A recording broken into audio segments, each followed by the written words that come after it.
Salve, meus queridos! Vamos para o quarto vídeo dessa série de videoaulas abordando as obras que serão cobradas pela UFPR. Agora, falando sobre Ailton Krenak e um livro dele que foi publicado na época da pandemia, chamado A Vida Não É Útil. Ailton Krenak, esse cara eu acho ele incrível, assim, corre atrás, vê umas palestras dele, vê umas coisas que ele fala, o cara é muito, muito bom. Indígena, ambientalista, filósofo, escritor, palestrante, imortal da Academia de Letras, o cara é danado, mano, o cara é muito bom mesmo.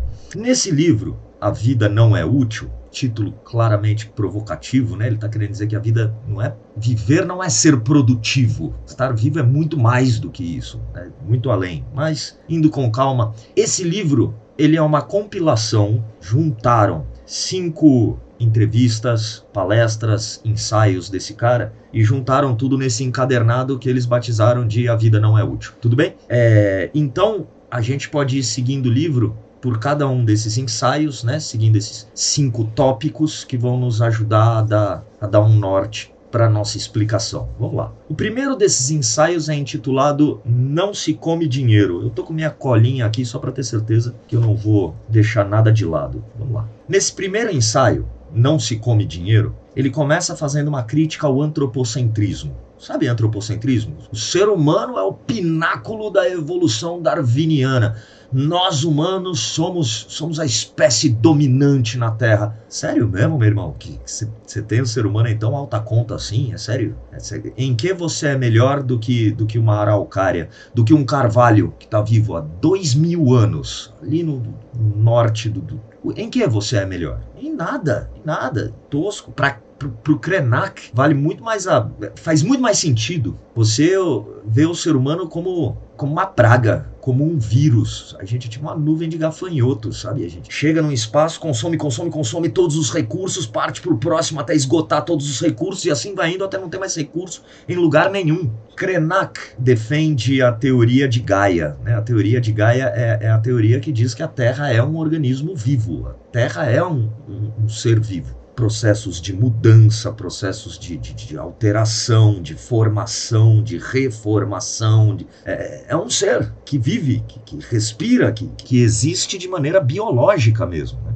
E, portanto, o ser humano no planeta age como se fosse uma espécie predatória desse organismo que é a Terra. É como se a gente fosse um vírus afetando o planeta. E desastres naturais, o coronavírus, ele vai dizer nominalmente, seriam talvez os anticorpos do planeta Terra, né? O modo da Terra reagir à nossa influência predatória, ao nosso modo de vida extrativista e negativo, certo? A gente depreda indiscriminadamente em nome da economia. O ser humano faz. Em nome da economia, a gente consome, a gente extrai, a gente pega matéria-prima, acúmulo recorde de lixo, aquecimento global. O problema é que não se pode comer dinheiro, ele fala. Você não pode respirar lucro. Você não vive disso. Então é uma forma de viver burra. Krenak, ele reafirma aqui algo que ele vai deixar muito claro em outra obra dele, que também cai na UFPR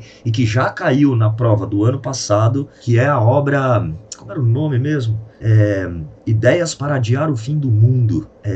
Aqui ele retoma uma ideia que ele explica melhor naquela obra e que está melhor explicada no vídeo referente àquela obra, em que ele vai dizer que a gente vê a humanidade, né, com essa ideia universal, a humanidade, nós somos a humanidade. Só que Krenak combate essa ideia, ele diz que existem várias humanidades. A humanidade não é exclusivamente essa humanidade europeia, predatória, ocidental, que a gente chama de humanidade, né? Esse ser humano movido ao lucro pela economia, em nome do capitalismo, e é consumir, produzir. Essa não é a única humanidade que existe, não, cara. Olha povos indígenas, olha quilombolas, olha caiçaras, humanos, mas uma humanidade diferente, que entende que nossa relação com o planeta não é de consumo e extração. O planeta não é um recurso, cara. O planeta nós somos parte dele. É uma teia imbricada de causalidades existenciais das quais nós fazemos parte. E ao afetar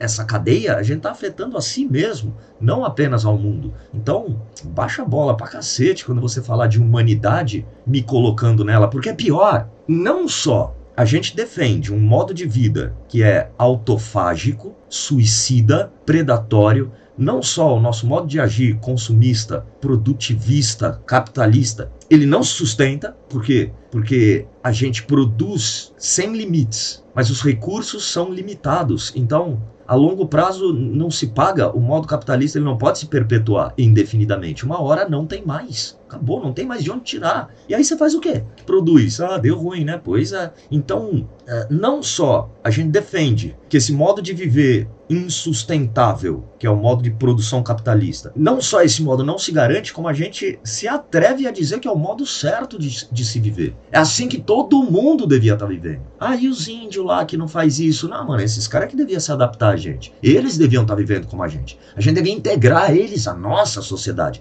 porque a nossa é a correta, é a civilizada. Ah, te fuder pra lá, meu irmão. Claro que não, cara. Tá tudo errado. Então, o primeiro capítulo, né? Não se come dinheiro. Ficou claro aqui? Tudo bem? Aí vamos pro próximo. Sonhos para adiar o fim do mundo.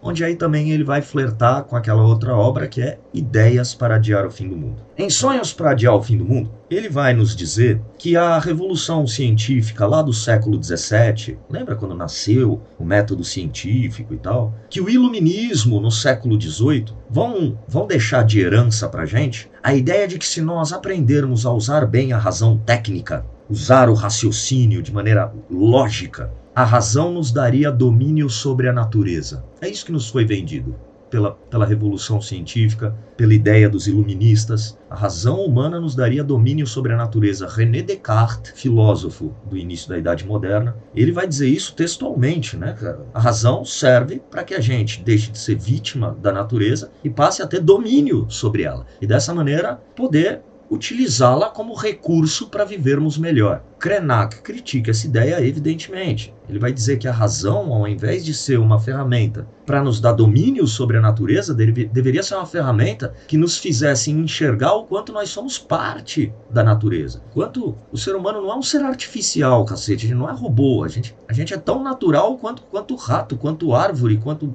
mariposa, quanto todo o resto, quanto esquilo. Nós somos um aspecto da natureza, não estamos à parte dela. Existe a natureza e existe o ser humano. Natureza é recurso e eu exploro esse recurso. Tudo é natureza. E, portanto, ao explorarmos a natureza, a gente está se autodepredando. A gente tá tornando o planeta insustentável para nós. E aí, galera, não vai ter para onde fugir. Não é deu ruim, vão para Marte. Não é assim que a banda toca, velho. Se deu ruim aqui, deu ruim para todo mundo. E aí fudeu mesmo. Muito bem.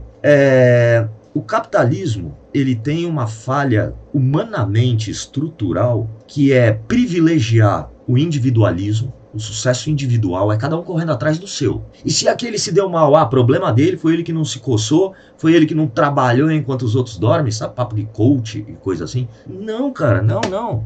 A gente deveria se reencontrar na coletividade. O ser humano, ele nasceu para viver coletivamente. Ninguém é uma ilha. O capitalismo, ele nos afasta da nossa natureza coletiva, naturalmente colaborativa, cooperativa, gregária, e nos joga uns contra os outros, nos afastando em direções diferentes, cada um correndo atrás do que é teu. Ele defende um retorno a esse senso de coletividade, da qual o capitalismo nos afasta. Encerrado o segundo dos 5 capítulos. Fechou? Terceiro, a máquina de fazer coisas. O modo de produção capitalista, ele tá o tempo inteiro, é uma máquina cuspindo novos brinquedos, ele usa esse termo, né? Brinquedos, o tempo inteiro. Novos celulares, novos carros, novas roupas, novo novidade, despertando em nós desejos que nem existiam antes para nos acelerar atrás de consumir.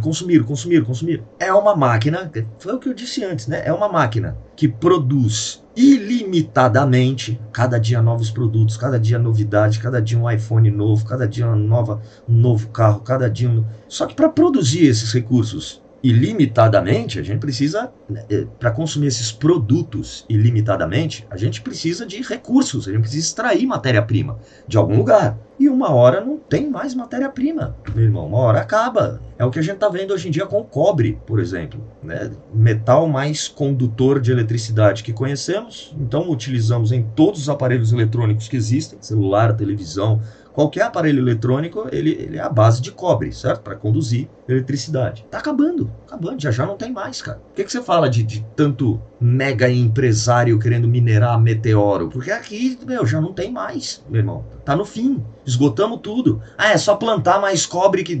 Não é assim que funciona, meu irmão. Sabe qual é o único metal que conduz eletricidade tão bem quanto cobre? O ouro.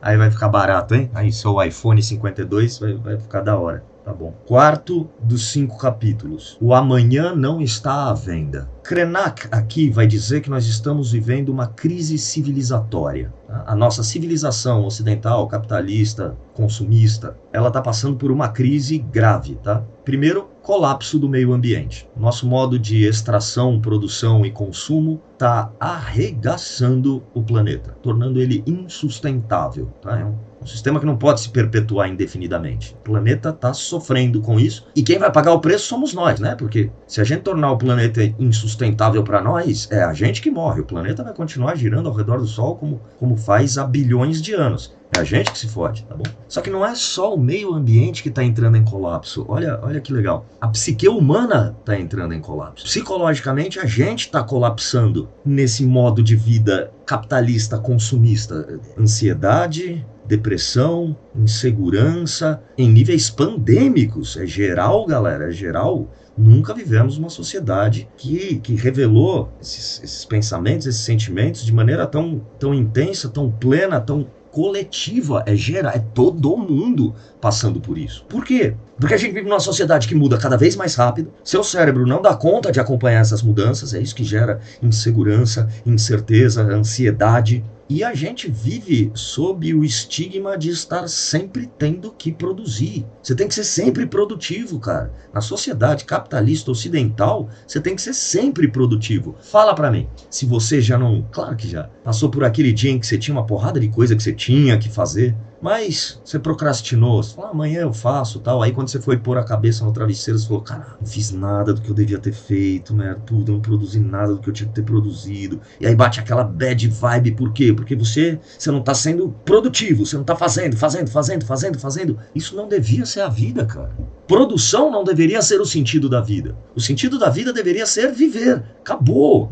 Vivemos pela economia, ao invés de usar a economia para vivermos. É a vida a serviço da economia, não a economia a serviço da vida. A economia não está aqui para melhorar a vida humana. A vida está aqui para fazer com que a economia funcione melhor, mesmo que ao custo do vivente. Mesmo que você deixe de viver para produzir, e isso seja ótimo para a economia, e a tua vida, meu irmão? Não deveria ser inversa essa relação? Capitalismo. Em português, todas as palavras que terminam em ismo significa que o termo anterior é o valor mais importante da vida. Cristianismo, Cristo é o valor mais importante da vida. Patriotismo, pátria é o valor mais importante da vida. Comunismo, o que é comum a nós, é o valor mais importante da vida. Capitalismo, o capital é o valor mais importante da vida. Então é tudo por dinheiro, meu irmão. Tudo por dinheiro. Você vive e morre por dinheiro. Ele é um senhor de escravos que te chicoteia e você fica pedindo mais. O Krenak, ele pede aqui, ele implora que você desacelere um pouco. Desacelera um pouco, meu irmão. Então, em vez de um capitalismo, um vitalismo. Ele não usa esse termo, mas é isso que ele está querendo dizer. A vida deveria ser o valor mais importante da vida. Um vitalismo. Viver, cara. Caminhar, subir aqui em Rio dos Cedros até o topo do São Bernardo e ver a paisagem. Sentar e respirar. Sentir o ritmo do mundo. Não o ritmo da produção, do capital. O ritmo do mundo. Prestar atenção na própria respiração. A gente não tem mais tempo de fazer isso. O mundo não deixa você viver, cara. Prestar atenção nos próprios pensamentos, refletir sobre os sonhos que você teve quando dormiu. A gente não tem mais esse tempo. A gente não consegue. Em nome da produção, é tudo com hora marcada, é relógio, é corrida, é compromisso, é projetos, planos. E aí a vida ficou em segundo plano. A produção ficou em primeiro. E aí vamos para o quinto e derradeiro capítulo, em que ele faz uma crítica à visão utilitarista da vida, né? Por que a vida tem que ser útil o tempo inteiro? Por que você está fazendo isso? Serve para quê? Serve para nada, meu irmão. Eu faço isso porque eu gosto. E aí? Não poderia ser isso? O sentido da vida é a própria vida. Nietzsche dizia isso, né? Se a vida não tem sentido, maravilha, mano. Então você é livre para dar para sua vida o sentido que você quiser. A vida é sentido de si mesma. A vida não serve para nada, ela não é servil, ela não é escrava, ela não é útil. É isso que ele está dizendo no título, não é útil. A vida tem o seu valor nela mesma. Para que viver? Para estar vivo, até não estar mais. Acabou. Para isso é preciso reencontrar a contemplação e o silêncio interior.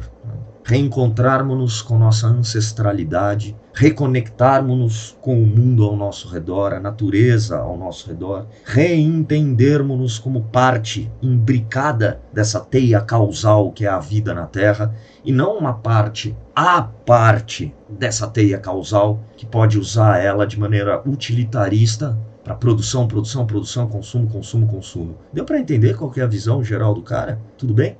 Eu separei aqui umas frasezinhas que eu queria ler para vocês. São frases extraídas desse livro, A Vida Não É Útil, e que mostram como o pensamento dele é danado, cara. Eu acho esse cara muito bom. O mundo está sendo embalado, enlatado, encapsulado, e a gente está comprando esse pacote. É uma experiência que nos faz pensar. O que a gente está fazendo com o mundo? Estamos consumindo o mundo. Não existe um lugar para o qual fugir. A fuga é uma invenção da nossa loucura. Ele critica muito nessa obra negacionista científico, sabe? Negacionista de aquecimento global, negacionista de que recursos, matéria-prima, recursos naturais estão se esgotando, negacionista de que a Terra não suporta o acúmulo de lixo que a gente está produzindo e despejando nele. Essa gente é doente, cara, né? Elas inventam uma válvula de escape na cabeça dela de não vou pensar nisso, amanhã eu vejo isso. E segue a vida como se não houvesse amanhã. Pois é, um dia não vai haver mesmo. Muito obrigado. A pandemia é um sintoma da doença que estamos produzindo, a doença de tratar a Terra como um recurso. A ideia de progresso nos levou a uma corrida sem fim para um lugar que não existe. Se você pensa que a vida é só ter, você vai se sentir muito vazio. A vida é ser. A gente está vivendo em um tempo em que as pessoas acham que a felicidade é um produto. A única coisa que a gente pode fazer, e que é muito importante, é desacelerar. Não há como construir o futuro se a gente não tiver uma relação de amor com o presente, com o chão que a gente pisa. O grande projeto da humanidade é se reconectar com a sua ancestralidade e com o planeta. Ficou claro? Entendemos o Sr. Krenak? Pois muito bem. Muito obrigado por sua atenção. Até o próximo vídeo. Grande abraço.